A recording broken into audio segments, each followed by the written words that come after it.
All right, brews and previews time. You ready for this? ESPN this weekend's going to have. Actually, I take that back. It is exclusively on ESPN Plus.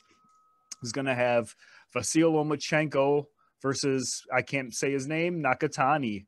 I don't know. Make it short, make it long. Do what you want. Who you got?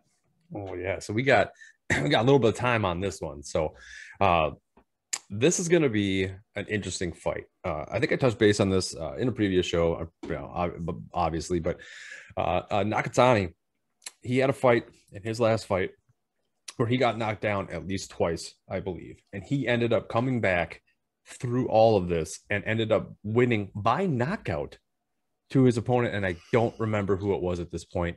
Was it Verdejo? Before Verdejo got in all that trouble? I think it was Um, Verdejo, man. it I think was it yes, was it Verdejo. I yes, think it was. Yeah, yeah. that's who. Because Verdejo, yeah, yes. You're right. Yep. But that was an awesome fight to watch. I didn't think he had a chance, and boy, oh boy, did he prove me wrong. Right. So this makes me a little worried for old Loma coming back from his loss and his two injuries. So I think there's a big height difference too. I'm talking like what 5 inches, 4 or 5 inches in height, and then think 4 or 5 inches in reach. So I think if you actually saw the press conference today, I saw Loma. They were doing the stare down, and Loma's like, "Hey," and he grabs his shoulders and he's pushing him down, and not because he wants Nakatini to go so they can go face to face. And they were both having a good laugh. It looked like a lot of good fun there. Um, so that is a little interesting. Makes me a little nervous. However, I don't think I get really that nervous for this stuff, man. I think if Loma's healthy, Loma's going to win. It's just that simple. He's just a better fighter than 99% of the fighters that I see out there, and he's just going to win. It'll just be interesting to see how he does off of his injury. But that's probably what I got. I got Loma probably going to be by some sort of a TKO. I'm gonna go with you know Nakatani and Teofimo Lopez got into it, and I believe that fight went the distance with Lopez winning by decision. I think Loma has said that he wants to knock Nakatani out to prove that he can one up his, I don't know, rival. I don't think we're going that far yet, but he wants to outdo Lopez. So Loma thinks he's going to knock him out. I'm going to go with Loma on this. I'll take knockout in.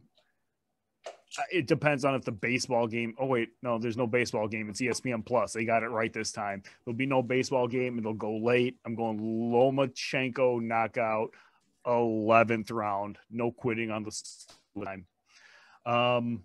Showtime pay-per-view is they've got Gervonta Davis making his debut at 140 versus Mario Barrios. Who you got? Oh, oh, man, this one's going to be the interesting one because this is what Tank jumped up from 126 to 140. Is that what it was, I right? think it's even 130. I Or think maybe he was it was just missing 130? one. I think when he fought San Antonio, Santa Cruz, I think that fight was at 130 for some reason. Okay, that's fair. That's fair. Santa Cruz probably came up from 126. Either way, doesn't matter. He's going up two weight Yeah. classes, right? At least two weight classes to come and fight Barrios. Undefeated fighters. Barrios is definitely the taller fighter by 4 inches. Really doesn't have that big of a reach advantage, which is kind of crazy. So I would be concerned if I was Barrios. This is another Southpaw Orthodox matchup too.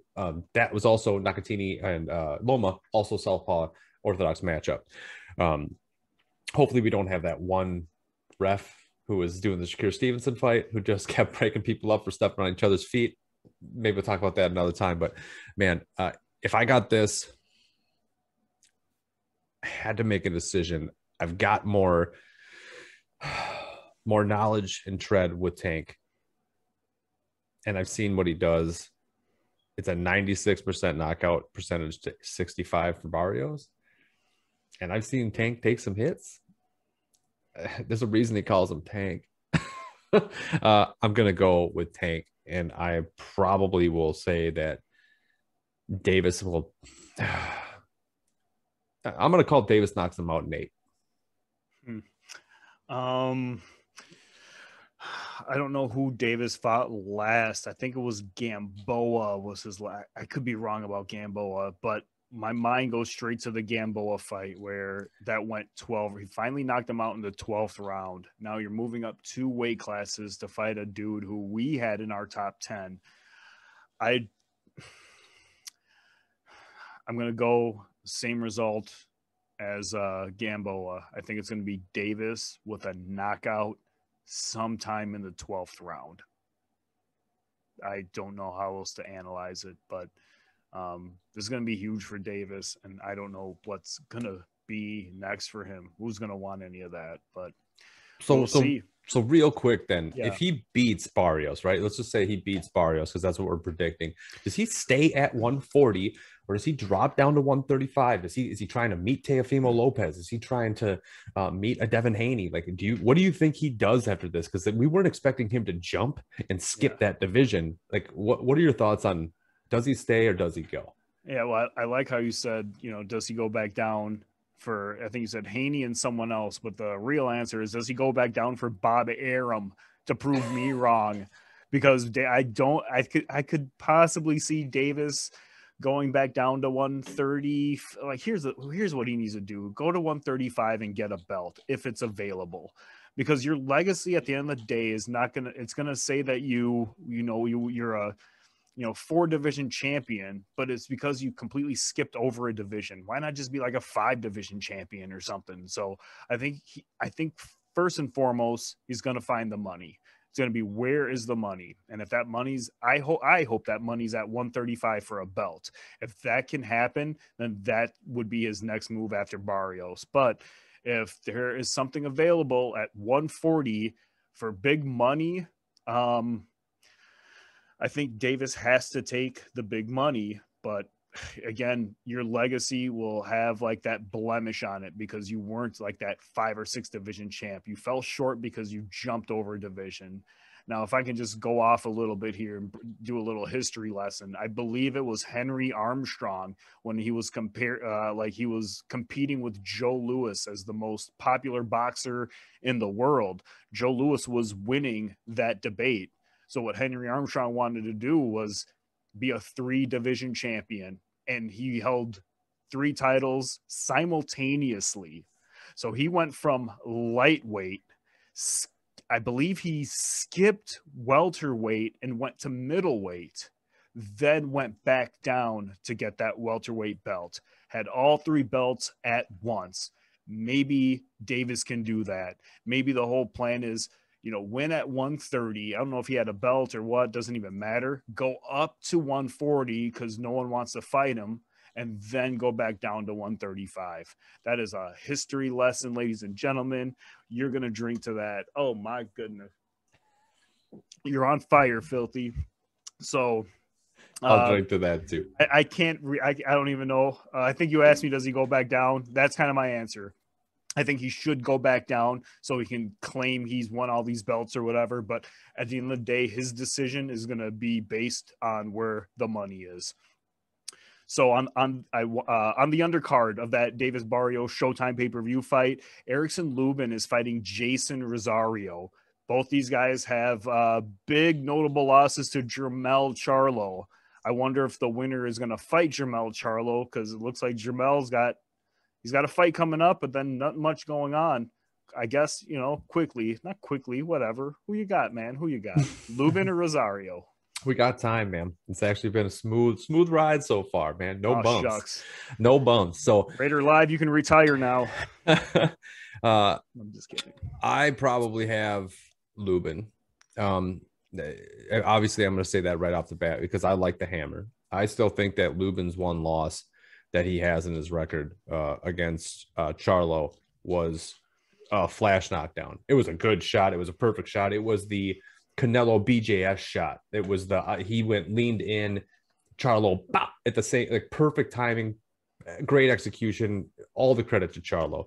It just sucks for Lubin. So, and ever since then, he's just been defeating people. I mean, his last 4 fights, I think, or even his last 5 fights, he might have just been destroying people, right? So I like Lubin. I don't think that that's the Lubin that you're going to see if there's a rematch against a Charlo. I am honestly a little worried about Rosario because he was the one who took that solar plexus jab, who then convulsed. I know we've touched about this like 3 or 4 episodes now, but it was such a weird knockdown. Like I thought he was dying. Like Yeah. it was super. Never have I, and probably never will we see again a knockdown like that to force somebody into convulsions. And it wasn't even that like powerful of a punch, but I don't know, man. Straight right to the perfect spot. Does that. So we'll see if he actually comes back. I know Rosario is not a bad fighter by any means. He is a good fighter, but I think the Hammer definitely is the one who has all of the power, the better skill, and is going to outlast, if not knock out, Mr. Rosario at some point in this contest. Yeah, I kind of like agree with you again. This whole show has just been two great minds constantly just because, you know, we drink alike. Great minds drink alike, and that's what we're doing. I got Lubin winning this fight. It's like you said, you're like a little, I don't know if worried was the right word, but we're a little worried about Rosario. How does he bounce back from that kind of knockout, or what does that do to his ego? Who I don't know, and who really knows? I mean, we touched on.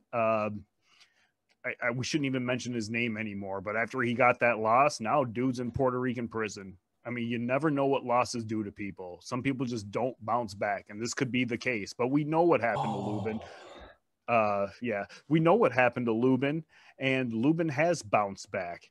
And to be honest with you, I can see Lubin going after a few more people before he gets another Charlo fight. Jared Hurd just lost on the Logan Paul fight, Logan Paul Mayweather.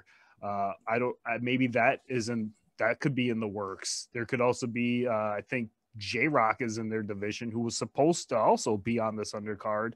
Who the elbow injury? It sounds like you were telling me. Yeah, he just pulled out. Like what I think yesterday, maybe today even. I'm not really. I gotta have to go back and look at the article. Within the last 2 days, he pulled out, and I don't know if they have a replacement. So bummer. Yeah. I guess like to really cut to the chase, we know Jermell Charlo's number one at this division. I think Lubin is probably number two when it's all said and done. I'll drink to that again. I'm on fire. You got to put that fire out. So you better drink. Ooh, it's getting hot in here. Anything else before we leave? Should we wrap up? What you want to do? You know, I think that that probably does it. That touches on it for me, man.